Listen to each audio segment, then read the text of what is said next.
的心情ဒီစကားလုံးကိုကြားလိုက်တာနဲ့ဘာကိုအရင်ဆုံးတွေးမိလဲအခုဒီတင်ဆက်မှုမှာတော့အဲ့ဒီအကြောင်းကိုပဲမြန်မာနိုင်ငံကလာတဲ့တိကိုရှားပါတဲ့ကျန်းတဆောင်ကိုအခြေခံပြီးလုံးဝကိုထူးခြားတဲ့ရှုထောင့်တစ်ခုကနေပြောပြသွားမှာပါကဲအထီးကမိကုန်းကိုပဲတဲ့တဲ့မရအောင်ထာဝရအသက်ရှင်တဲ့ဆိုတာကတကယ်ပဲတန်တရားရီပုံမြင်တစ်ခုပဲလားဒါမှမဟုတ်လူအများစုမသိသေးတဲ့လျှို့ဝှက်ချက်တစ်ခုများတကယ်ပဲရှိနေနိုင်မလားဗျာဒီကျန်းစာရဲကလေအဖြေကတော်တော်လေးပြတ်သားနေတယ်ဒါဟာတဏှာကြီးမဟုတ်ဘူးတဲ့လက်တွေ့ကြတဲ့လူဝတိပြန်ပညာရက်တစ်ခုဖြစ်တယ်လို့ဆိုထားတာပါအောင်ဟောစရာပဲနော်ဒီဆိုကကျွန်တော်တို့တမယိုးကြယုံကြည်ထားတာတွေကိုတကယ်ကိုလွတ်ခါလိုက်တော့လို့ပါပဲကဲဒါဆိုအပိုင်းတွေကိုစားလိုက်ကြရအောင်ဒီနေရာမှာပြောနေတာကလေပုံမြင်ဒီတန်တာရီအကြောင်းလုံးဝမဟုတ်ပါဘူးဝိဇာလို့ခေါ်လက်တွေ့ကြလေးလာလို့ရတယ်ဆိုလဲလျှို့ဝှက်တိပံပညာရက်တစ်ခုအကြောင်းကိုကျွန်တော်တို့အတူတူတူးဖော်ကြည့်ကြမှာပါဟုတ်ပြီဝိဇာဆိုတာပါလေပေါ့ဒါကလည်းမြန်မာလျှို့ဝှက်ပညာရက်တစ်ခုပါထူးခြားလာကထာဝရအသက်ရှင်ခြင်းကိုစိတ်ကူးရင်အိမ်မက်တစ်ခုအနေနဲ့မဟုတ်ပဲတိပြန်နေကြရယူနိုင်တယ်လို့အခိုင်အမာဆိုထားတဲ့စနစ်ကြတဲ့လမ်းစဉ်တစ်ခုဖြစ်နေလာပါပဲအခုအပိုင်းနှစ်မှာကြတော့ဒီလူဝပညာရဲ့နောက်ွယ်ကဇလင်းကိုနည်းနည်းလောက်လေးလာကြည့်ကြမယ်ဒီလိုထူးခြားတဲ့အသိပညာတွေကိုဘယ်လိုလူတွေကထိုင်သိမ်းထားတာလဲပြီးတော့သူတို့ရဲ့ရင်းမြစ်ကတော့ဘယ်ကနေဘယ်လိုဖြစ်လာတာလဲဆိုတာစိတ်ဝင်စားစရာပါပဲဒီပညာရဲ့ဇာတ်မြစ်ကိုပြန်ကြည့်လိုက်ရင်အဓိကအချက်၃ချက်ကိုသွားတွေ့ရပါတယ်ပထမတစ်ခုကတော့ဒီပညာကိုကျင့်ကြံတဲ့သူတွေကိုဝိဇတ်လို့ခေါ်ရဆိုတာပါပဲဒုတိယအချက်သူတို့ဟာလူသူသိမ့်မြောက်တဲ့မြန်မာနိုင်ငံရဲ့တောင်တန်းဒေသတွေကိုအခြေပြုကြတယ်တတိယအချက်ကတော့သူတို့ရဲ့ပညာဟာအလွန်ကိုရှားပါတဲ့ရှေးဟောင်းကျမ်းစာတွေကနေဆင်းသက်လာတဲ့ဆိုတာပါပဲ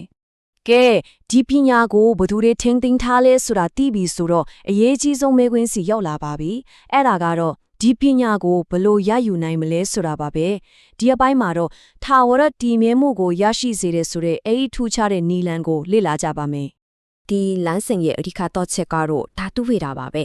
ဒါမဲ့ဒီကျမ်းမှာဆိုလို့တဲ့ဓာတုဝေဒဆိုတာကကျွန်တော်တို့သိတဲ့တာမန်ရွှေချက်တဲ့ပညာကိုပြောတာမဟုတ်ဘူးနော်ဒါကရုပ်ဝတ္ထုပစ္စည်းတွေကိုနားလည်ကျွမ်းကျင်စွာအသင်ပြောင်းလဲခြင်းငယ်နဲ့တဆင့်ကိုယ့်ရဲ့ဝိညာဉ်ရေးရာကန့်သက်ချက်တွေကိုပါကြော်လွှားနိုင်တဲ့ပိုပြီးနဲ့နဲတဲ့ပညာရဲ့တစ်ခုကိုဆိုလိုတာပါ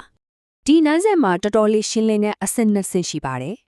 ပထမအဆင့်ကရုပ်ပိုင်းဆိုင်ရာလောကကိုအပြေအဝကျွမ်းကျင်နိုင်သွားလို့ဖို့ပါပဲဆိုလိုတာကရုပ်ဝတ္ထုပစ္စည်းလေးရဲ့သဘောတဘာဝကိုအမြင့်ဆုံးအဆင့်ထိနားလည်နိုင်ရမယ်ပေါ့အဲ့ဒီလိုကျွမ်းကျင်မှုကိုရပြီဆိုမှဒုတိယအဆင့်ကိုတက်လှမ်းရမှာပါအဲ့ဒါကတော့ဝိညာဉ်ရေးရာနယ်ပယ်ရဲ့ကန့်သက်ချက်တွေကိုချိုးဖျက်ကျော်လွှားဖို့အဲ့ဒီပညာကိုအသုံးပြုရမှာဖြစ်ပါတယ်ဒါပဲပဲထာဝရအသက်ရှင်ရုံနဲ့ပဲပြီးသွားတာလားဒီနောက်ွယ်မှာပို့ပြီးတော့နည်းနည်းတဲ့ရည်ရွယ်ချက်ကြီးတစ်ခုရှိနေပါသေးတယ်ဒီပညာရဲ့အဆုံးစုံရည်မှန်းချက်ကတကယ်တော့ဘာဖြစ်မလဲလာကြည့်လိုက်ရအောင်ဒီတင်ကြားမှုတွေရဲ့အဓိကရည်မှန်းချက်ကယူရှင်းဖက်မဲ့တော်တော်နက်နဲပါတယ်အဲ့ဒါကတော့လူသားတွေအဆင့်ဆက်လက်ခံလာခဲ့တဲ့အတိမြင့်တွေကိုစိန်ခေါ်ဖို့ပါပဲတနည်းအားဖြင့်ကျွန်တော်တို့လက်ရှိနားလည်ထားတဲ့အရာတွေကိုတစ်ခေါက်ပြန်ပြီးသုံးသပ်စေဖို့ရည်ရွယ်တာပါဒီကျင်းအောင်ဆိုရင်နောက်ဆုံးပိုင်းတိုင်းကနှစ်ခုရှိပါတယ်တစ်ခုကအသိဉာဏ်အလင်းပွင့်ခရီးစဉ်ကိုစတင်မှုနောက်တစ်ခုကတော့တန်ချီမိုပြီးမှန်တို့လို့ခေါ်တဲ့အစင်မင်းတဲ့တည်ရှိမှုတစ်ခုစီကိုတက်လန့်ဟောပါပဲဒါကြောင့်ဒီပညာဟာသာဝရအသက်ရှင်ဟောတတ်မဟုတ်ပဲဝิญဉ်ရေးရအတွင်းကိုပြောင်းမှုအသက်လမ်းပြတစ်ခုလို့ဖြစ်နေတာပါ